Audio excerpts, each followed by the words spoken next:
Welcome to the Business Resilience Decoded podcast, brought to you by Asfalis Advisors and the Disaster Recovery Journal. Crisis management in today's world is ever-changing, and this podcast is our commitment to help you navigate successful outcomes for any crisis you may face. I'm your host, Vanessa Matthews. I specialize in providing insights and solutions for crisis, continuity, and resilience across industries from real estate and healthcare to terrorism in the airline and transportation worlds. No matter what industry you're in, this podcast will provide you the tools to build resilience in your organization. Welcome back to another episode of the Business Resilience Decoded podcast. I am your host, Vanessa Matthews. Today, we're going to be talking about 4 strategies for you to have buy-in to build your crisis management programs. So here's one thing I learned, and it took me 9 years as a business owner to figure this out. You ready for this? People do not buy what they do not understand. It took me a long time to figure that out. So I used to talk to people and say, we do crisis management, we do emergency management. And they would look like deer in the headlights, like, so what's that? Do you fly in on a helicopter and save me if I'm drowning? Do you fight terrorists for a living? All these crazy ideas, because just the words crisis management or resilience mean nothing to the average person, right? It wasn't until COVID that actually helped my business, because then I didn't have to explain to people what a crisis was. Everybody knew what it was and how we were all impacted by crises. And the reason why that's important is as you're looking to build your organization and to build and gain the support that you need, we have to be able to communicate in a way that's effective, because your internal stakeholders will never buy what they do not understand, right? So in other words, Brene Brown has said, clear is kind. I have a great friend, she's a sales coach, and she always says, the more clear you can be, the more kind it is, right? So we have an organization that we've been partnering with for the past couple years, and we came in to do emergency management and response assessment, some planning, and some training for their workforce. And we had 2 groups of people. We had the group who this work impacted severely in their day-to-day, and then we had executive leadership who was typically not involved, and they did not see the value of emergency management and the risk management department, because in their experience in COVID, particularly, this department did not add value. They were not at the table. They were not driving the discussion. They were not doing anything that was supportive to the executive team. And so they lost their funding, they lost their resources, and they ultimately lost their entire department. And so we really had to go back to the basics. And as we partnered with this group, we've had to really come in and think about why, who, how, what. And those are the 4 things that we're going to talk about in today's podcast. Physical threats such as severe weather, infrastructure failures, or civil unrest are forcing everyone to prepare for unpredictability. OnSolve is here to help leaders navigate this complexity within their organization. As the leading critical event management provider that mitigates physical threats, OnSolve helps organizations to remain agile when a crisis strikes. Using the most trusted expertise and reliable AI-powered risk intelligence, critical communications, and incident management technology, the OnSolve platform enables enterprises, small to medium organizations, and all levels of government to detect, anticipate, and mitigate threats that impact their people, places, and property. For more information about OnSolve or to request a demo, please visit www.onsolve.com. So step 1, why? People don't buy what you do. They buy why you do it, right? People don't buy what you do, they buy why you do it. So in this particular example, the leadership team who we were supporting did not care about the what. They didn't care about the plan, they didn't care about the training. They honestly didn't even want to be in the room. So our strategy in the conversations that we had with the president's office and the executive team was to really get a better understanding of why do they care, or what do they care about? And what we learned is the president's office and the executive team cared about reputation management. They cared about, how do I continue to build my brand globally? And how do we ensure that our ideal customer has access to our products and services globally and around the world? They cared about showing up and supporting their workforce. They cared about their new campus on the West Coast and how the work we were doing was going to be able to ultimately enable them to support that cause.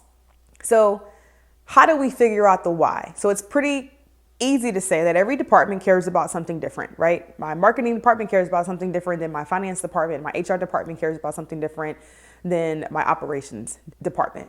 One of the strategic things that we did is very similar to what I would consider to, any research I do before I go to a networking event or relationship building event.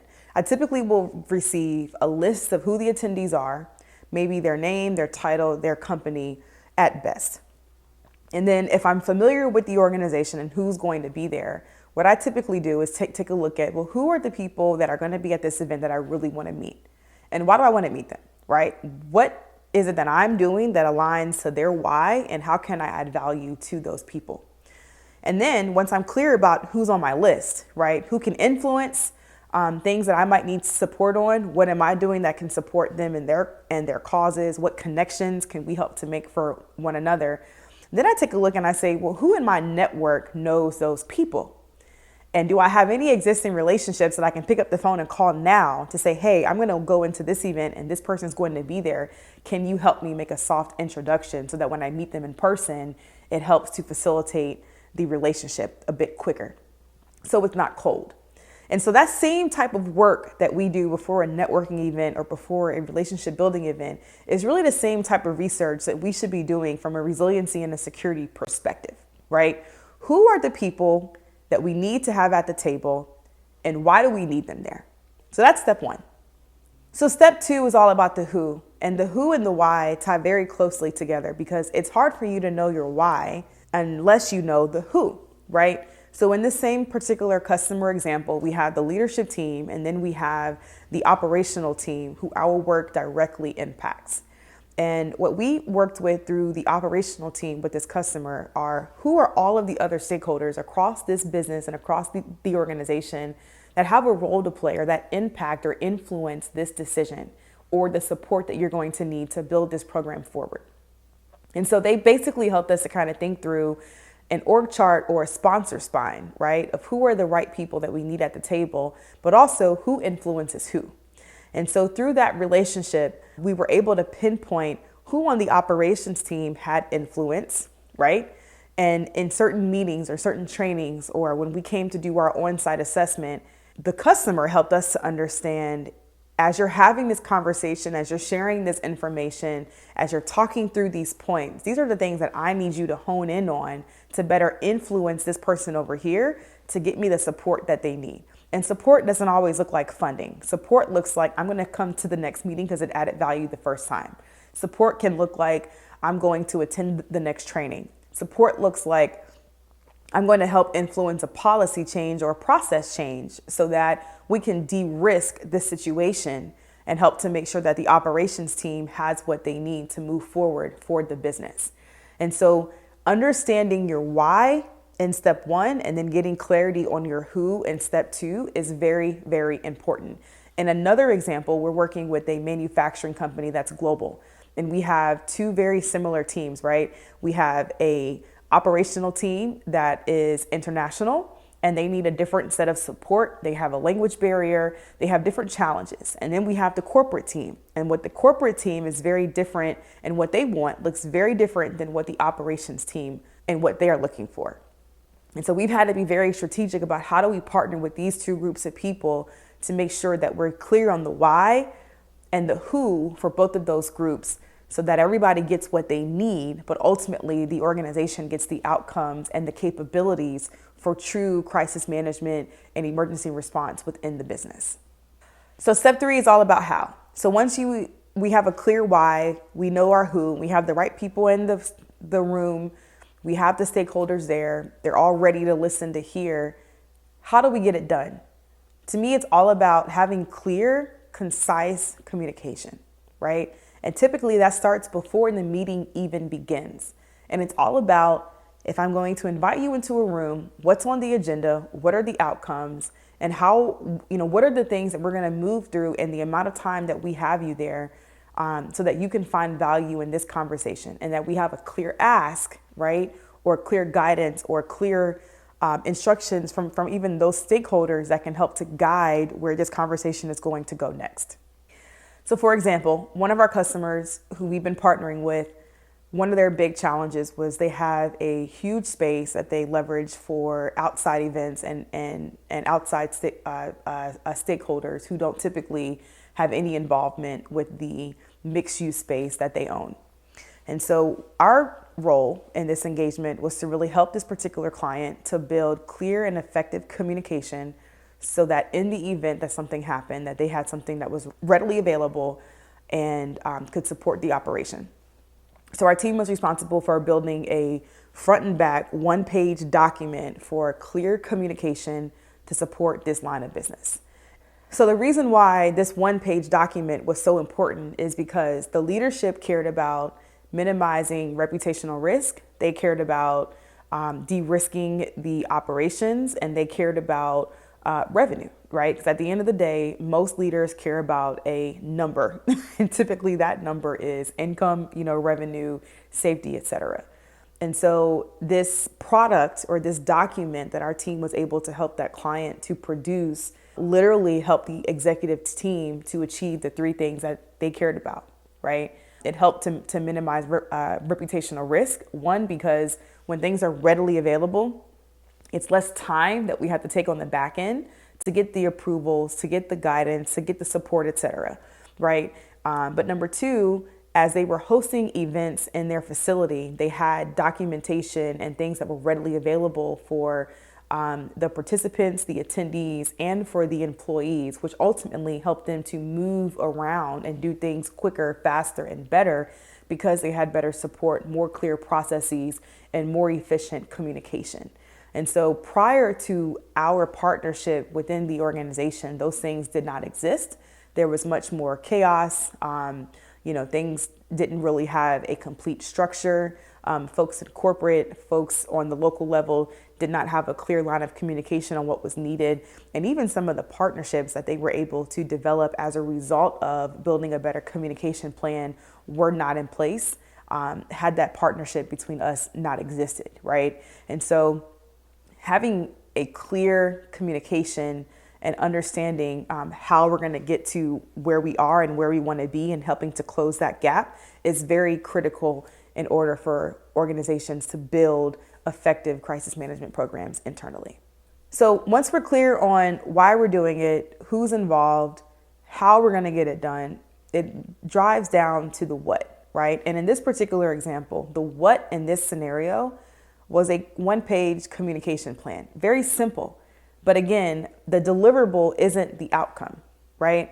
And so what the client ultimately wanted was clear communication, effective processes, clarity for what's going on at the leadership level, confidence that the local teams had what they needed to be successful, reducing reputational risk, quicker responses in times of disaster or crisis, right? But it wasn't the deliverable. It was the partnership and bringing them in and enfolding them into the process. And one of the things that came up with one of our clients, one of the executive team members asked about their experience. And the comment was made, through this process, we've been involved and we've been embedded into the process for how this is going to work here. And through the partnership that we've had as a client, we've now gotten more out of emergency response and emergency management than we ever have in years before. And so on previous episodes, I believe back in 2017 or 2018, we had David Phillips on from Faster Glass. And he talked about the need to design with your people and not for your people. And that's one thing that we really take to heart as a team is how do we ensure that when we're doing this work, that we're engaging the right people. I always tell clients, I'm happy to come in and build a plan and write it and go in our little cubbyhole and do it without you because you don't want to be involved and because you don't have time. But the reality is that's going to waste your time. It's going to waste your money. And your stakeholders are going to be upset that they spent these hours to have these conversations and the outcome that they want to achieve, you will never get, Because the reality is, if you hire a consultant or anybody to come in and do the work for you and build it for you, and you're not involved, your team doesn't win. There is a methodology, there's an approach, there is a way, right, where we can help to take that time off of your hands. But in reality, you have to be involved because you are the ones who are responsible for responding to the needs of your business, not your consultant, not some third party or anyone else. And so having that clear what and having the clarity as a team that your what is twofold. You have a deliverable, but you also have an outcome. And so anytime that you're trying to build an effective crisis management program, be clear on the outcomes that you're trying to get accomplished. And that way your why, your how, your who, and your what are all in alignment to the outcomes that you want to get accomplished. Thank you for listening to the Business Resilience Decoded podcast, brought to you by Asfalis Advisors and Disaster Recovery Journal. Make sure you check out the show notes for this episode to see all the upcoming events, programs, and ways we can support you. Make sure you subscribe to the show wherever you get your podcasts, leave us a review, and share it with a friend. Thanks again, and I'll talk to you in the next episode.